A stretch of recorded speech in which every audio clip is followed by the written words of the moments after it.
What up, fam? Thank you for joining me for another workout. Today we're gonna be smashing some legs. It's leg day, son. So let's go. We're gonna be starting off with a couple ATG movements just to get ourselves nice and warmed up before we hop into the main compound lifts for the day, which are gonna be front squats and some RDLs.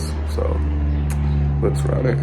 Alright, so for the first move of the day, we're going to be hitting some reverse Nordics just to really warm up our knees and strengthen our knees a little bit. This is also going to strengthen or hit our quads directly as well, but it's going to hit a couple sets of this and then hop into some reverse squats.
Also, these are kind of like a functional leg extension as well. A pretty dope little move if you haven't tried them out. I recommend giving them a shot. Alright, took a little breather. Now we're gonna run out a set of metal goals. So let's get it.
Also, another cool thing about this exercise is that it's highly scalable as well. I mean,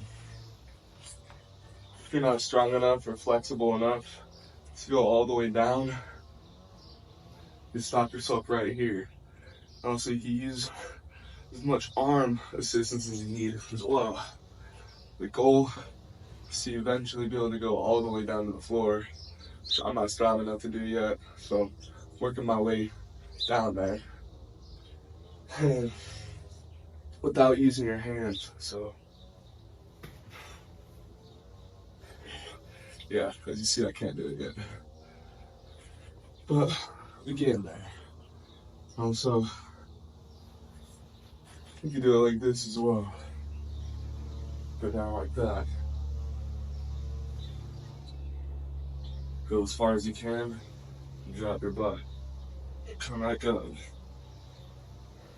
It's highly scalable, really good workout, so highly recommend adding it into your routine somewhere.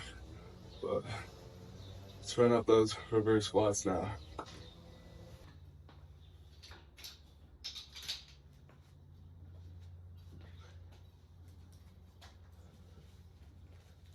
So I just recently started incorporating this workout into my routine in order to strengthen my hip flexors, which are the muscles we use predominantly for sprinting or running. I mean, we use them a little bit for walking, but they're activated a lot more when we're running. But when you strengthen your hip flexors, it's actually less stress on your knees when you run and when you walk. So you can use this as like a secondary bulletproofer. Statistics show that sometime during their teenage years is the last time 90% of people will ever sprint in their lives. And I kind of believe it.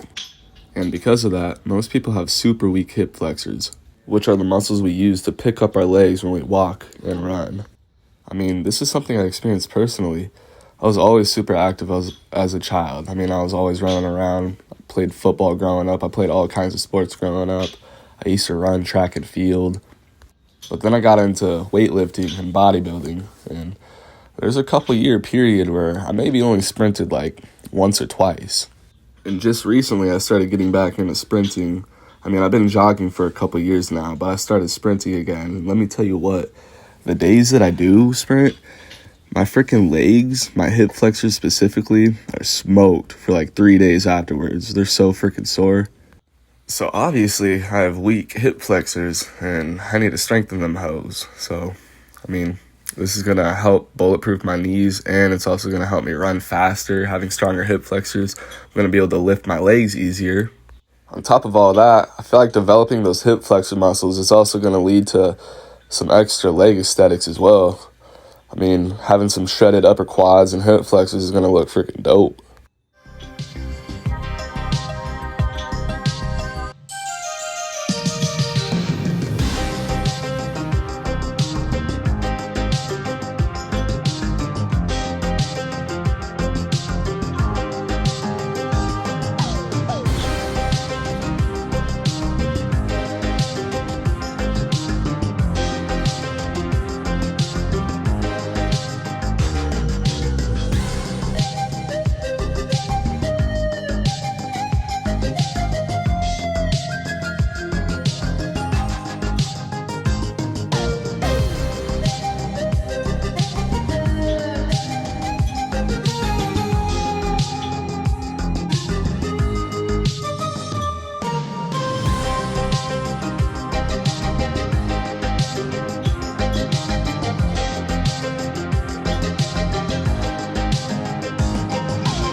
So I just did 2 sets of 10 with 20 pounds right there, both legs. Nothing impressive at all, but it's a start. We're gonna move on to some front squats and some RDOs. All right, we're gonna hit our last warm-up set before our first top set. Hit a warm-up set with the bar, then we hit 25s, now we're hitting a warm-up set with the 45s. For our top set, we're probably gonna hit 185. So let's get this last warm-up set in and get started.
smash this top set.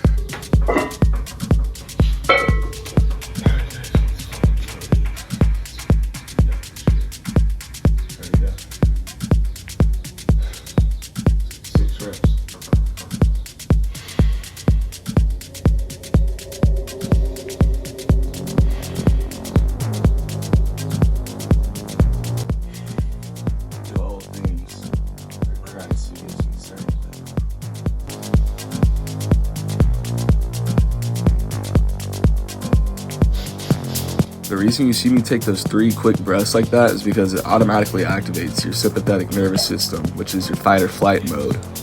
You're treating the set like we got prey to kill, like it's life or death. Then after it's done, we relax, let our nervous system calm down a little bit before we put it in fight or flight again.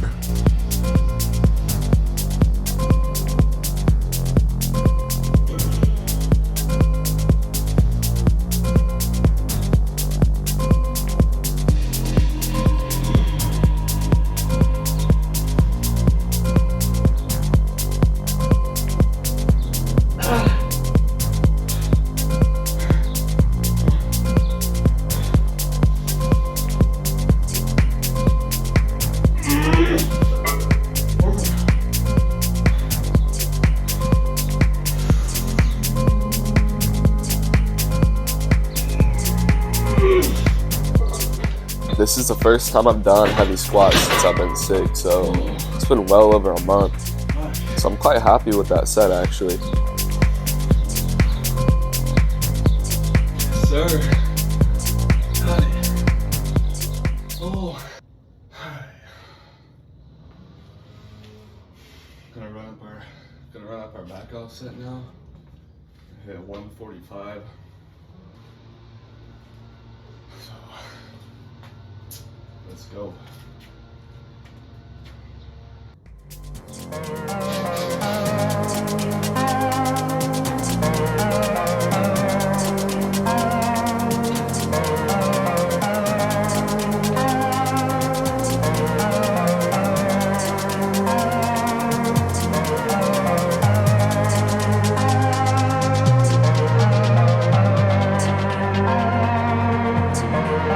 For some reason, I just intuitively felt like putting my stance a little closer right here, just to target my quads a bit more in this last set.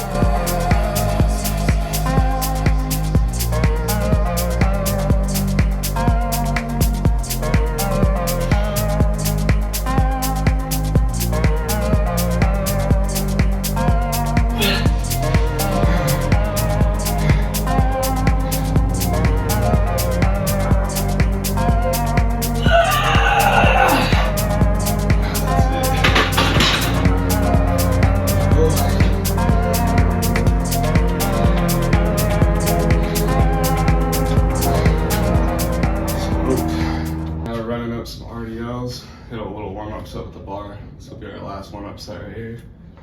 So let's get it.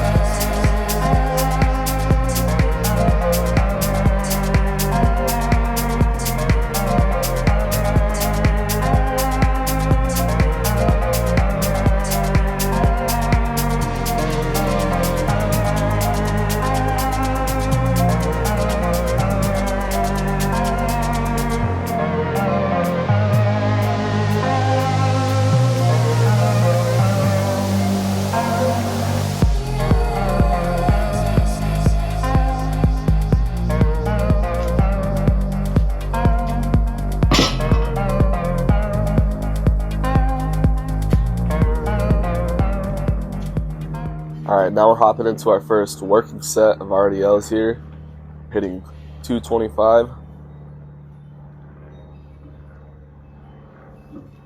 So not only is this a staple workout to build thick, meaty hamstrings, but it's also a good workout to build a dense back as well, and upper traps.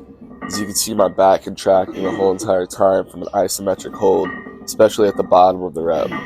So this is just an excellent workout for all-around density. You could say this is just one of those bang for your buck workouts.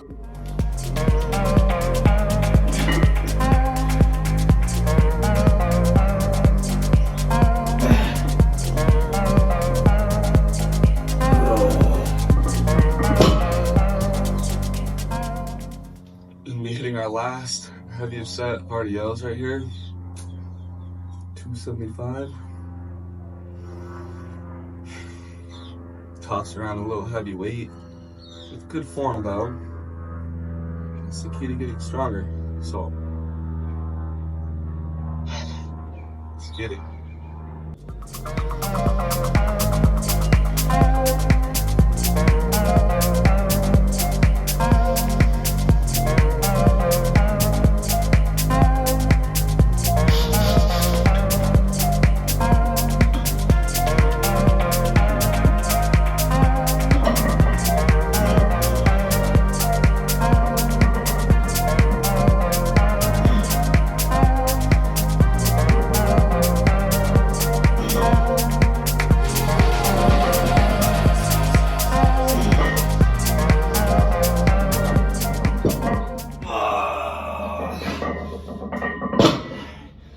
Got 275 for 5 reps.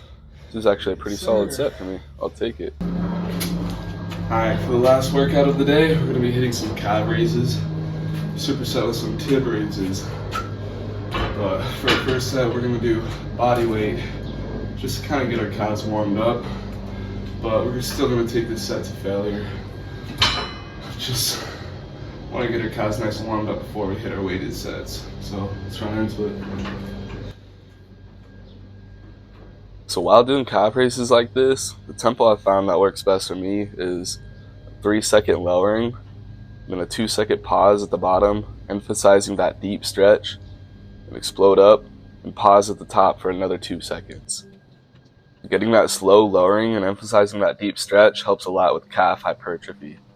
It's helped me a lot to develop my calves personally, so I recommend giving that tempo a try, bro. Again, it's a 3-second lowering, followed by a 2-second pause at the bottom, exploding up, then a 2-second pause at the top, and then that 3-second lowering again. Repeat.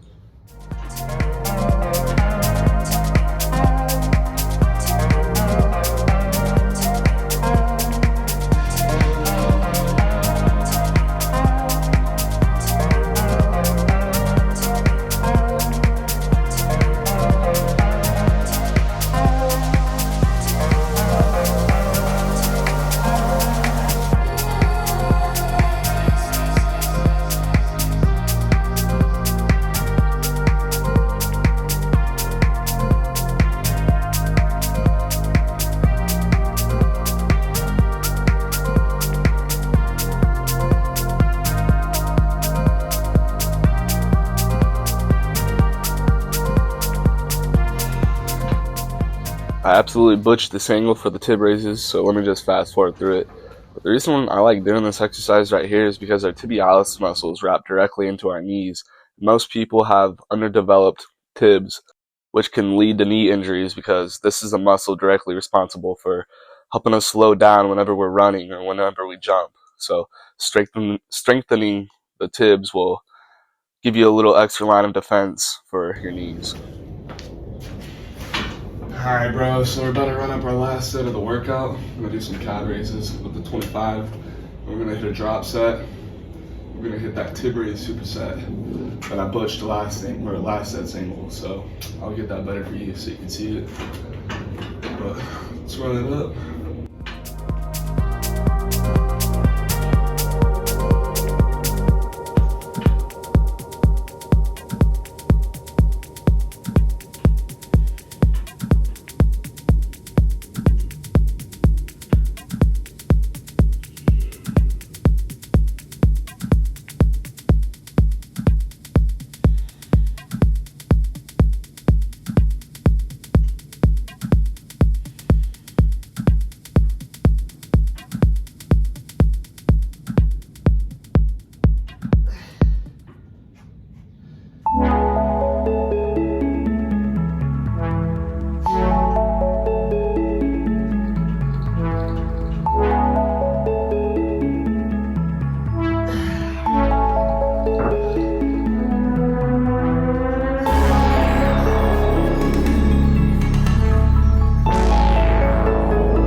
Thank you so much for joining me for another episode of Bulking Chronicles. Had a juicy ass leg day, and I really appreciate you spending your valuable time with me, bro. I hope you got something positive out of this. Maybe learned a little something from it. I'm gonna get some vitamin D, ground myself in the grass, recover a little bit after that workout, and go do something to better yourself, bro. God loves you. I love you. You should love yourself and love our Creator as well. Don't take your life for granted. Those goals aren't gonna accomplish themselves. So, peace and love, and until next time, bro. Take care.